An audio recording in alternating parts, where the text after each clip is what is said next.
Whitey friends! Good morning! Dito na naman si host para update ko kayo sa adventure na ito sa Dingalan, Aurora Province naman ito mga Whitey friends. Ngayon ay Good Friday. Good Friday ito mga Whitey friends dito sa Dingalan, Aurora Province. Tingnan natin ang magagandang tanawin. Meron dito magha-hike ang grupo. Ito mga Whitey friends, parang hindi siya mataas.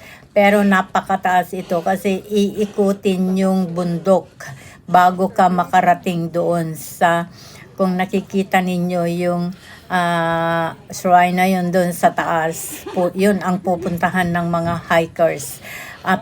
Palibot ito na akyatan mga friendly at talaga naman hingal ang mga hikers natin, dinig na dinig doon sa camera, doon sa video nila. At ayan, naririnig nyo mga friendly ang ating video man ay humihingal na. Hindi lang siya, silang lahat na mga Whitey friends humihingal na talaga sila, pero almost na sila doon sa pinakatore na ayun. Doon pag narating mo yun ay makikita mo naman ang kalawakan, ang dagat. Ayan mga friendly, yung iba nakarating na.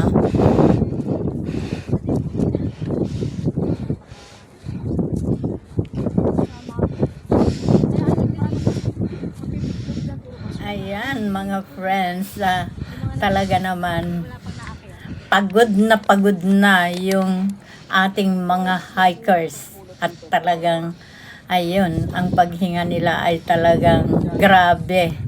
Parang hinahabol na nila yung hininga nila dahil sa pagod. Napakataas nga naman ang akyatin mo at sa matinding init ng panahon. Pero mamaya mga friends ay pababa sila. So okay na yon pag bumaba sila. So patuloy lang natin tunghayan ang adventure na ito sa Dingalan, Aurora Province. I've been to Aurora or Dingalan for like almost 10 times.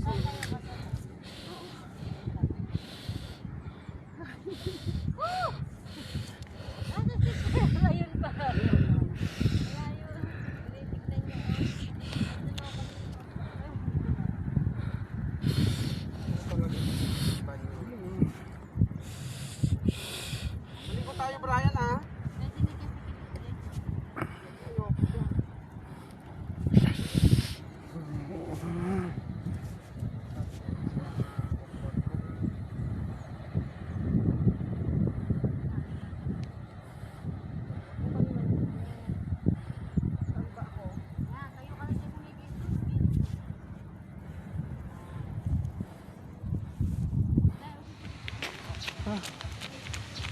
Ayan, tignan naman natin kung ano ang meron dito mga friends. Marami din nagkakamping dito sa lugar na ito. Maraming puno ng nyug naman ito mga friendly. Dito pa rin sa part of Dingalan. Kanina yung viewing natin yung akyatan naman. At ngayon naman ay dito tayo sa baba kung saan maraming taong nakalapag lang dito. Picnic yan.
ayan mga Whitey friends, patuloy lang tayo sa paglilibot dito sa tanawin dito sa baba ng inakyatan kanina.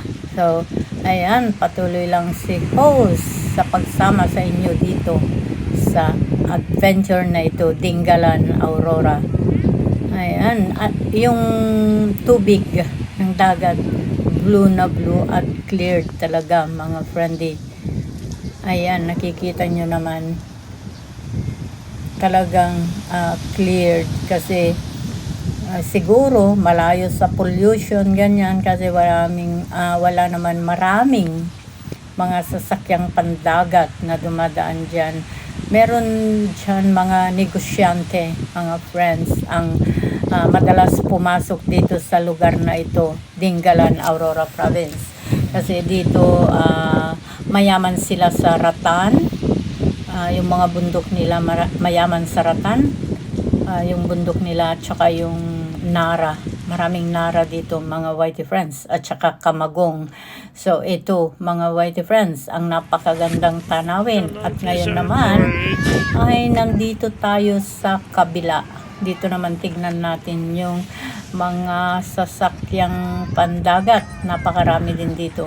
Pag gusto mo, syempre tourist spot ito mga Whitey friends. Maraming turistang dumadayo dito. So, ayan, marami din mga for hire na mga bangka. Yung ililibot ka dyan, parang style ng Hong Kong na kumbaga arkila, yung mga maliliit na boat na yan para ilibot ka. At hindi lang arkila, meron din naman yung mga dyan namamasada, yung kung saan pwede lang makarating yung bus, ganyan, tapos hindi makarating dyan sa lugar na yan na napakaganda, ay isasakay ka din dyan sa sasakyang pandagat na yan na walang dingding mga Whitey friends, at meron lang yung parang pakpak dyan sa tagiliran. Yun ang sasakyan para makarating ka dyan sa lugar na yan, sa Dingalan Beach Resort na tinatawag nila yung White Sand. So, ayan, mga friendly, libot-libot pa tayo. Libot pa more. Ayan, nakikita nyo yung mga turista. Dito, pwede kang mag-night over kasi ito nga ay resort. So, maraming available na rooms.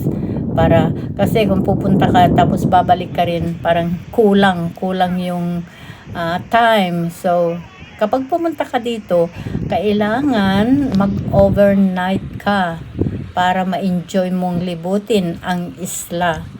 Kasi maluwang din itong isla na ito, mga friends. Ayan, patuloy lang tayo sa ating journey, Dingalan, Aurora Province.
Gwapo ah.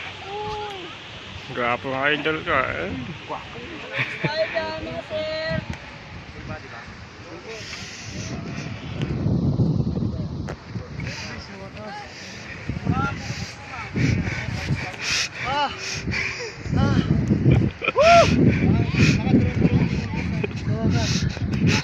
Hanggang sa muli mga whitey friends at update ko kayo sa mga susunod na adventure dito sa tour na ito sa Dingalan, Aurora Province. Maraming salamat sa inyong pagsama kay host dito sa journey na ito. Goodbye, thank you, and love you all. God bless everyone.